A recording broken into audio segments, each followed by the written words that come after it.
In this guide, I'm going to show you how to equip a Sprite in Fortnite. Intro. Now, first things first, what you need to do is get into Fortnite, and before you even jump from the battle bus, you essentially just need to open up your Sprite collection, and you'll see it specifically on this collection tab. Now, you do have to be on a specific game mode, like Sprites are not in ranked, so as you can see, if I switch over to ranked real quickly, there's going to be no Sprite option. However, if I'm not in ranked, you'll see Sprite on here, and that actually goes for some reload stuff as well.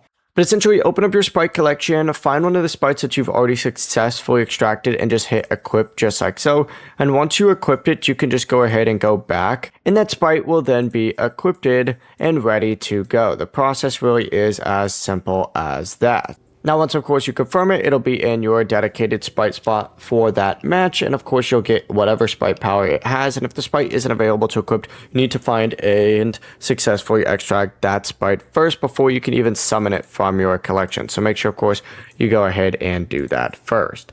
But the process is that simple. Before you do leave, make sure to like the video and subscribe to the channel with all notifications on. It really does help with the channel, and it lets us know that you want more content like this. We'd greatly appreciate it. And if at any point throughout this guide you did have any questions, just ask them down in the comment section below, and we can help you out further. I'm going to be doing my best to reply to every single comment down there. Peace.